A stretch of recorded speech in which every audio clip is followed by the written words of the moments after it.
Father Jerry, ang aking parish.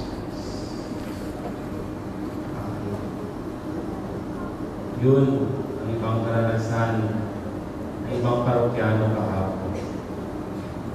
Father, kami po ay napaiyak rin kasi kasama din naman niya si Father Alan. Tumawag agad. Isang PNP, pari na pulis, o pulis na pari. Tama, Father Alan. O PNP, pabao na pasalubong, o pasalubong na pabao. Si Father Alan, dito ko lang nalaman na sa Our Lady of Fatima na-promote ang kanyang rank. Hindi ko talaga alam ano ba ang rank niya bilang chaplain ng police. Dito lang sa Fatima, siya ay naging major. Kaya ang mga kwento ni Father Alan na katawa, tumatagos din. Kunwari nagpapatawa, tinatamaan din po kami, Father. Sinong hindi iiyak? Paano kami hindi iyak, Father? Si Father Steve sa kanyang malaanghel na boses. Father, paano kami hindi iiyak? Sa sandaling siya na kasama namin, napakalapit na ng puso namin sa Kanya. Kaya tugmang-tugma ang Kanyang pagbabahagi kahapon. Panyo na may hugis puso. Damang-daman namin ang Kanyang kasiyahan, lalong-lalo na pag nakikita namin kayong mga kahit. Sinong hindi iiyak? At ang aming tatay, kasama namin ngayon, si Monsignor Manny. Sino hindi iiyak? Kahit siya may karamdaman, nakikiisa pa rin sa amin. Kaya, Father, sinong hindi iiyak?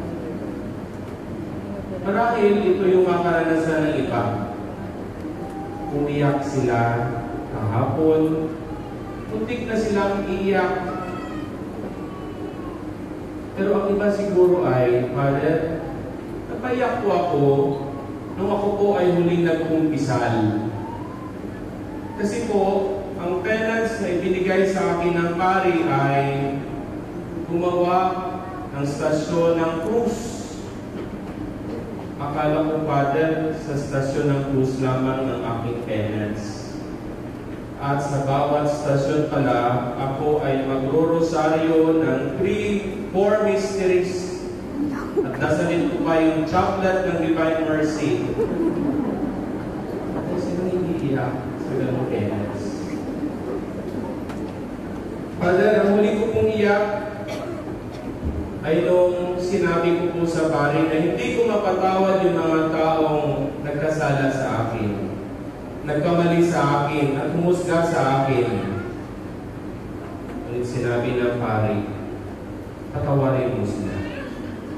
Kung hindi mo silang kayang patawarin, ano pa ang dahilan ng ating Panginoon ay ipako sa krus? Father, hindi ko silang patawarin. Sinabi ng pari, kung ganoon, hindi rin kita kayang bigyan ng absolusyon. Hindi mo kayang gawin ano ang iniutos niyo ng Diyos. Isang napakalaking hamon, kaya po ako ay napaiyak. Siguro marami sa atin ang nagsasabi, Father, ang huli ko kong iyak ay kanina lang. Nung narinig ko ang pagbasa ng pasyon, nangyayari sa ating Panginoon, tanda-tanda ko po ang kwento ng isang bata. Parati siyang dinadala ng kanyang mga magulang tuwing linggo kapag nagsisimba. Tinuturuan siya ng kanyang mga magulang paano magdasal. Hanggang isang araw, ang batang ito nakaupo, panahon ng mahal na araw, nakikinig sa pasyon ng ating Panginoon. Dahil mahaba ang pagbasa ng Ebanghelyo ng pasyon ng ating Panginoon, napapansin ng kanyang ama, bakit ka umiiyak? Napapagod ka ba? Sinabi ng bata, "Tay, hindi po." "Bakit ka ba umiiyak?" "Dahil naiinitan ka." "Tay, hindi po." "Bakit ka umiiyak?" "Tay, naawa po ako kay Kristo." Bakit gano'n ang ginawa sa kanya ng mga tao? Ang batang ito ay nasa harapan ninyo, nagbabahagi ng salita ng Diyos bilang isang pari. Kaya siguro, namatay din ang aking ama sa kapanahunan ng mahal na araw. Kaya siguro, tinanggap ko rin ang biyaya ng pagkapari sa panahon ng mahal na araw.